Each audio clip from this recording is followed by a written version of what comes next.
Uh-oh, is that Sister Mary Mangala? I don't know. Come on.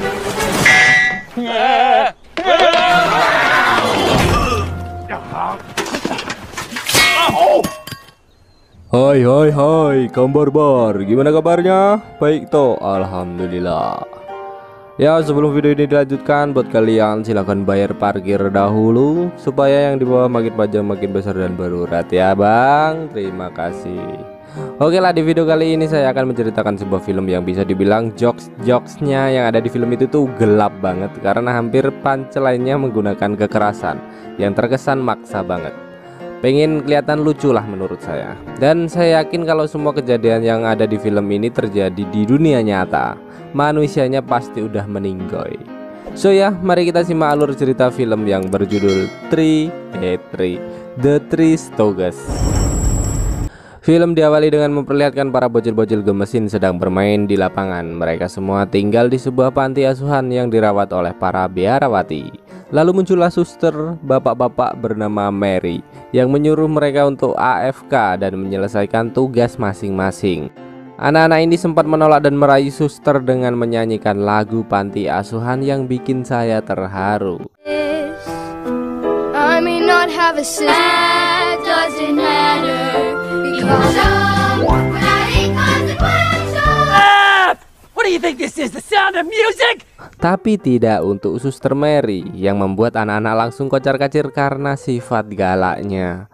Di sisi lain muncullah mobil yang melaju kencang lalu dengan lancangnya melemparkan tas ke arah suster Mary dan pergi begitu saja. Suster Mary yang melihat bungkusan itu dibuat heran karena bungkusan tampak bergerak-gerak, dan saat bungkusan itu dibuka, tiba-tiba Suster Mary tertinju dan seketika lenyap ditelan semak-semak. Lalu keluarlah suster lainnya dan melihat ada 3 bayi lucu yang berpenampilan sangat unik, yang rambut hitam lurus bernama Mo, yang jidat lebar dan keriting namanya Larry, sedangkan yang botak bernama Curly. Kemudian suster itu memanggil rekan-rekannya yang tampak sangat senang dengan kehadiran bayi-bayi lucu itu, bahkan berebutan untuk tidur bersama para bayi itu. 10 tahun kemudian, sosok bayi yang menggemaskan dulu telah berubah dan membuat para suster mengeluh karena merawat 3 anak itu dan seringkali membuat keresahan di antara para suster-suster. Contohnya sekarang, suster Mary yang sedang sakit gigi menjadi bahan eksperimen para remaja nakal ini. Suster diikat di sebuah meja seolah seorang pasien yang butuh penanganan dan akan mencabut gigi suster Mary. Lalu Mo menyuruh Carly untuk mengambil obat bius dan seketika membuat suster tertidur lelap. Tetapi kesenangan mereka harus diusik karena datangnya kepala suster panti. Lalu mereka dengan cerdasnya membuat keadaan seolah-olah seperti tidak terjadi apapun. Just dabbling in the eye, indubitably. Lalu saat sedang makan siang, suster Rosemary memberitahu pada kepala panti bahwa akan ada pasangan suami istri yang akan mengadopsi seorang anak dari panti tersebut. Suster Ricardo menyarankan untuk menyembunyikan anak lain kecuali Mo, Larry, dan Carly, karena para suster ingin sekali mereka nyah dari panti asuhan. Tapi awalnya kepala panti tidak setuju karena setiap anak di panti berhak untuk diadopsi. Seketika suster Mary muncul dan ingin berhenti dari pekerjaannya karena tak tahan dengan ulah 3 remaja itu. Melihat keadaan suster Mary yang memprihatinkan, kepala panti berubah pikiran dan setuju akan ide tadi, yang membuat suster Mary tidak jadi mengundurkan diri. Singkat cerita, pasutri itu pun tiba yang bernama Tuan dan Nyonya Harter. Sang istri seorang pengacara, sang suami adalah seorang pengangguran yang sukses mengambil hati pengacara kaya raya. Lalu disuguhilah mereka dengan tingkah kocak 3 bersaudara ini. Mereka awalnya sempat menanyakan anak lainnya, namun suster Rosemary tetap kekeh dan meyakinkan kalau hanya ada 3 anak di panti. Tiba-tiba muncullah seorang anak yang bernama Teddy yang meminta segelas susu dengan menggemaskan, yang membuat suster Rosemary kecewa berat dan harapannya hilang begitu saja. Lalu pasutri pun segera menentukan pilihan, dan akhirnya yang terpilih adalah selamat untukmu. Coming home with us. What do you say? Singkat cerita, Mo akan berpisah dengan Larry dan Curly dan meminta sedikit kenang-kenangan dari mereka. Kemudian saat berada di perjalanan, orang tua asuh Mo menetapkan hari itu adalah hari ulang tahunnya. Mereka meminta Mo untuk menyebutkan hadiah apapun yang ia inginkan. Dan dengan sedikit memaksa, Mo meminta untuk kembali ke panti lalu membawa kedua saudaranya bersama mereka. Awalnya kedua pasutri ini tampak setuju dan merasa iba kepada Mo. Akan tetapi It was a bad idea! Daddy, please! mereka malah mengembalikan Mo dan menukarnya dengan Teddy sebagai anak asuhnya. Larry dan Curly pun tampak senang karena Mo dapat kembali ke pelukan mereka. 25 tahun kemudian, kini mereka sudah dewasa dan diberi tugas oleh Suster Mary untuk memperbaiki lonceng. Namun pekerjaan mereka sampai saat ini tak kunjung selesai dan malah hanya terdengar suara mesin bekerja. Dan saat Suster Mary menghampiri mereka, ternyata suara mesin selama ini hanyalah suara kaset yang seolah-olah membuat mereka sibuk dan justru mereka sedang menikmati tidurnya yang begitu lelap. I knew it.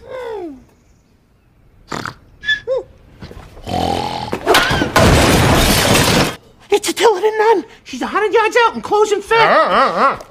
Lucky I'm not in charge of you three. Suster Mary yang jengkel tanpa pikir panjang langsung membangunkan mereka dan mereka bertiga disuruh untuk segera menyelesaikan tugasnya.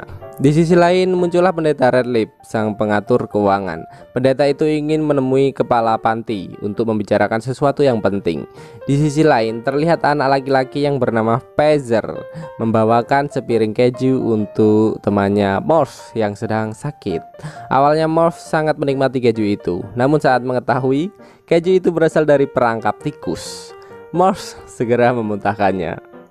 Pazer lalu bercerita kalau ia sedang kesepian karena saudara kandungnya yang bernama Wezer baru saja diadopsi oleh orang lain. Pazer di sini mengaku kalau dia hanya memiliki Morph sebagai temannya. Sementara itu pendeta Redleaf memberikan surat untuk menyita panti asuhan tersebut karena terlalu banyak memiliki hutang. Lalu kepala panti meminta Suster Mary untuk memberitahukan hal ini pada Mo, Larry, dan Curly. Di sisi lain terlihat Curly yang sedang memegang gergaji mesin dalam kondisi menyala. Ia tampak kesulitan untuk menaiki tangga. Lalu dengan inisiatifnya ia menggantung alat itu. Namun saat ia naik tangga tanpa disadari, gergaji itu memotong satu persatu anak tangga. Dan terjadilah pertengkaran kecil di atas genteng hingga mengakibatkan Suster Mary hampir kegetok kepala palu. Nasib baik suster tidak terkena palu, tetapi malah ketimpa lonceng raksasa dong. Uh-oh. Is that Sister Mary Mangala? Melihat Suster Mary yang pingsan, mereka pun turun untuk membantu. Tetapi tangga itu sudah terbelah hingga membuat mereka menimpa Suster Mary.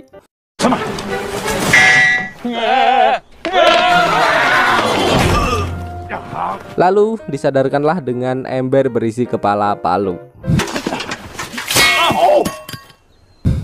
Tidak hanya di situ, pendeta Redleaf di sini juga harus menjadi korban kenakalan mereka karena dikira mencabuli para suster.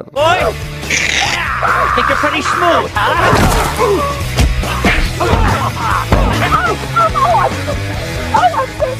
Akhirnya dengan sedih mereka harus diberitahu bahwa panti asuhan akan ditutup mengingat hutang-hutang yang mereka miliki terlalu banyak, yaitu $830.000 yang kalau dirupiahin 12 miliar. Dan satu-satunya cara agar panti bisa dibuka kembali dengan cara melunasinya. Itu juga hanya diberi waktu 30 hari saja. Mo, Larry, dan Curly memutuskan untuk pergi ke kota untuk mencari uang. Mereka di sini mendapatkan support dari para anak-anak dan para suster.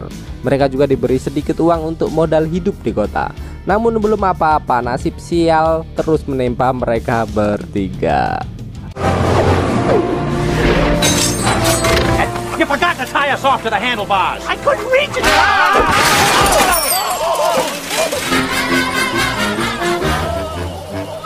Lalu scene berpindah, terlihat sepasang kekasih yang habis enak-enak yang bernama Lydia dan Mike sedang berencana membunuh suami sang wanita agar mampu dengan bebas bergenjot di mana saja. Ternyata Mike merupakan selingkuhan Lydia yang juga teman baik suami Lydia. Waduh, di sini saya jadi ingat peribahasa, di saat kau sibuk mencari uang, di sana istrimu kugoyang. Wah, tidak lama terdengar suara gaduh dari luar. Ternyata itu adalah Mo, Larry, dan Curly yang sedang mempromosikan diri untuk mendapatkan pekerjaan.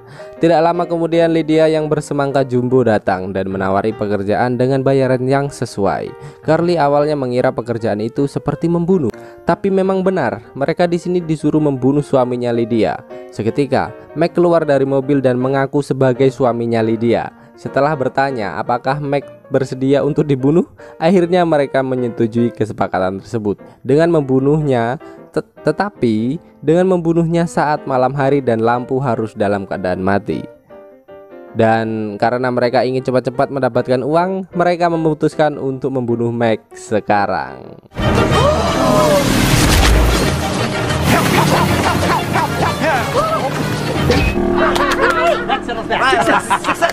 Dan menganggap kerjanya sudah beres lalu segera meminta uang pada Lydia. Namun Lydia yang melihat hal itu menjadi marah karena yang ia bunuh bukan suaminya melainkan selingkuhannya. Dirasa belum mendapatkan bayaran, mereka mengikuti Lydia dari belakang mobil seperti film kartun. Namun Lydia malah mendapatkan kabar bahwa Meg belum meninggal. Lalu Lydia bilang pada mereka bahwa suaminya masih hidup dan segera melemparnya ke luar pagar.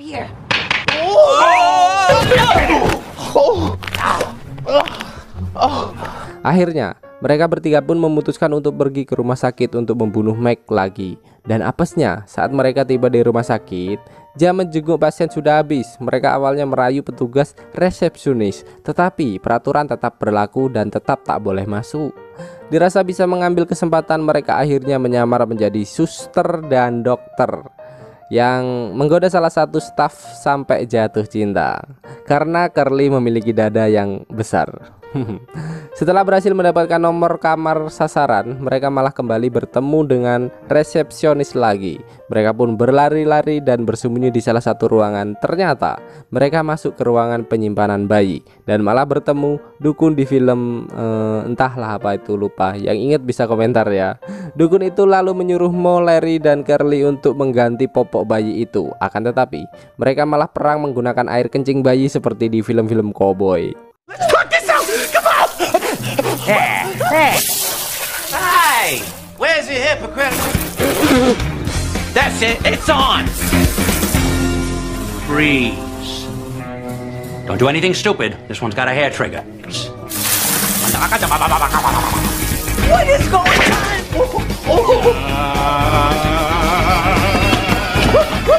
Hingga staf datang dan membuatnya kabur dari ruangan itu. Akhirnya mereka kembali berhasil menemukan ruangan tempat Meg dirawat. Mo lalu dengan kreatifnya menggunakan pasien lain sebagai pengganjal pintu agar tidak ada yang masuk. Tapi bukannya beraksi, mereka malah menonton TV. Ya, yang sontak membuat Meg terbangun dan segera bersembunyi ke dalam gipsum. Aduh. Larry yang sadar melihat kaki dan tangan Meg delesep lalu berkata kepada Mo. Namun Mo yang jenius, ia memasukkan mercon ke dalam gipsum dan boom.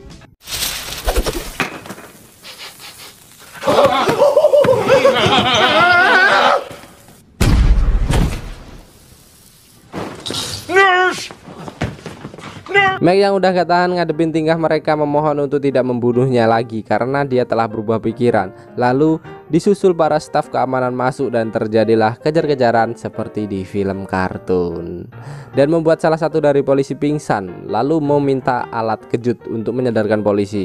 Namun malah diberikan setrika yang tentu saja membuat polisi langsung sadar. Clear!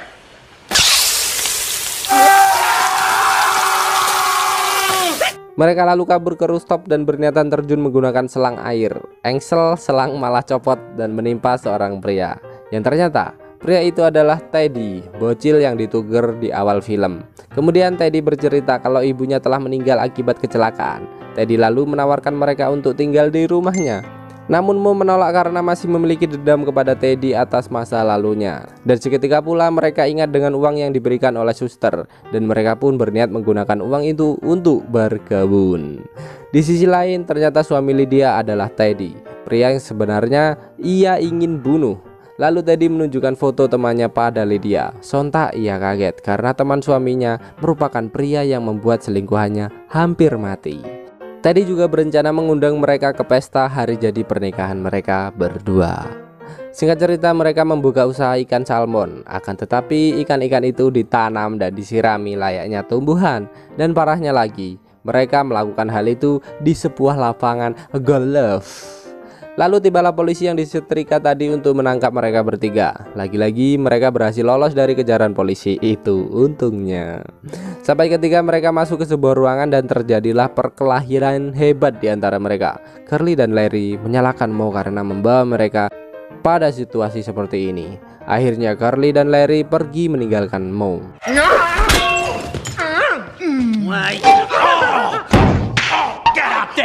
Stop it, Mo. I've had it with you. You had to call it with Teddy's folks back when they wanted to adopt you. Yeah, that way you could have come. Dan ternyata ruangan itu adalah pentas drama yang disajikan oleh para produser hebat dan mengajak Mo untuk menjadi pemeran untuk acara reality show terkenal. Di sisi lain, Curly dan Larry sedang berada di kebun binatang. Mereka dibuntuti oleh Lydia dan Meg dan berniat untuk membunuh mereka. Lydia dan Meg berusaha masuk ke dalam kebun binatang dan harus rela menginjak-injak semangka Lydia yang aduh sayang banget sih. Mendingan dikenyot aja. Wadah, puasa, astagfirullah. Akhirnya Meg pun berhasil masuk, namun dirinya harus jatuh ke kandang singa. Tapi untungnya singa itu sedang dirantai, jadi Meg masih bisa selamat dan malah mengejek singa tersebut. Di sisi lain, Curly dan Larry sedang asik melihat lumba-lumba. Mereka lalu memberikan lumba-lumba itu dengan sebutir kacang, tapi malah nyelip ke hidung lumba-lumba yang membuat nggak bisa nafas dong. Akhirnya mereka mencoba membantu lumba-lumba tersebut, namun kacang yang terlepas meleset seperti peluru dan mengenai biji singa. Singa pun menjadi ganas hingga membuat rantainya terputus dan entahlah nasib Meg gimana. Scene lalu berpindah pada Lydia dan Teddy. Mereka lalu melihat acara TV kalau Mo sekarang sudah menjadi artis dan melakukan kekerasan kepada artis lainnya. Waduh. Larry dan Curly yang sudah pusing dengan keberadaan Mo memutuskan untuk kembali ke panti asuhan dengan harapan Mo berada di sana karena mereka sangat merindukan keberadaan Mo di dalam hidupnya. Saat sampai di panti, kondisi terlihat sangat sepi. Mereka berdua masuk ke dalam dan terlihat Suster Ricardo sedang menonton televisi. Suster Ricardo berkata kalau ia melihat Mo di TV hampir setiap malam, sedangkan anak-anak panti di situ hampir semua sudah dipindahkan. Yang tersisa hanya Pazer dan Morse yang dalam kondisi tergolek lemas. Lalu Larry dan Curly kembali ke kota untuk mencari Mo. Langkah mereka terhenti seharian untuk menyaksikan tingkah kocak Mo di dalam televisi.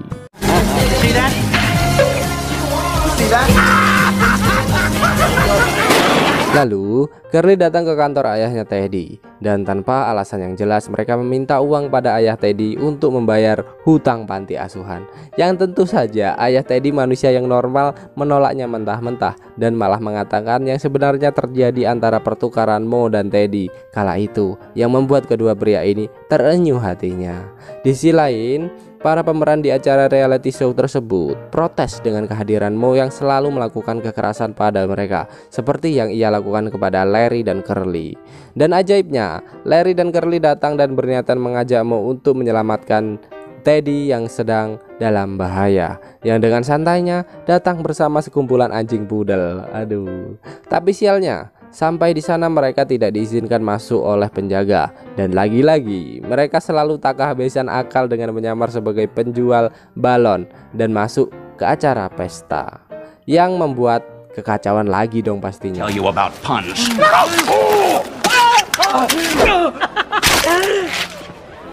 Tonton sendiri dah, terlalu banyak kekacauan kalau dijelasin. Mereka lalu langsung dikejar oleh Meg dan Lydia sampai akhirnya mereka berhasil masuk ke dalam kamar Teddy dan membongkar semua kebusukan Lydia bersama sahabatnya sendiri dan ditodongkanlah pistol kepada mereka. Lalu disusul ayahnya Teddy datang menodongkan pistol juga.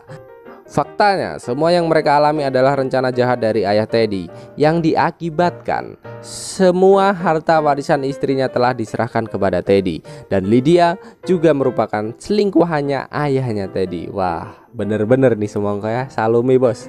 Lalu ayahnya Teddy membawa mereka semua ke tempat yang jauh untuk membicarakan masalah itu. Di tengah-tengah perjalanan, tikus peliharaan Curly lepas dan malah masuk ke dalam kantong semangka Lydia, yang sontak membuat semua isi mobil panik hingga membuat mobil mereka terjebak ke dalam air. Akhirnya mereka semua berhasil selamat dan disambut oleh polisi yang menangkap semua penjahat itu. Lalu mereka bertiga pun memutuskan kembali ke panti asuhan mengendarai motor bocil. Yang sedihnya ternyata panti itu sudah tidak beroperasi lagi. Tapi pelan-pelan mereka seperti mendengar suara anak-anak berteriak kegirangan. Dan faktanya itu adalah panti asuhan baru milik mereka yang kondisinya jauh lebih indah dan mewah. Termasuk mbak-mbak suster yang pakai bikini ini. Waduh. Awalnya mereka bersedih karena tak bisa membawa uang. Dan ternyata ini semua adalah hasil kerja keras mereka yang berasal dari setiap sponsor di acara reality show milik Molly. Dan Pak produser di sini kembali mengajak mereka bertiga untuk menjadi artis reality show bersama Molly. Lalu disusul dengan kehadiran Teddy yang telah menikah dengan wanita culun di kantornya. Mereka lalu datang untuk mengadopsi Pizer karena wanita itu mandul. Dan mereka juga telah mengadopsi saudara kandungnya yaitu Pizer. Dan akhirnya mereka semua bisa bersatu kembali ke dalam keluarga yang bahagia. Lalu film pun tamat. So, terima kasih yang udah nonton, apalagi yang udah bayar parkir. Saya doain yang dibawa makin panjang, besar, dan berurat ya. So, thank you dan salam barbar.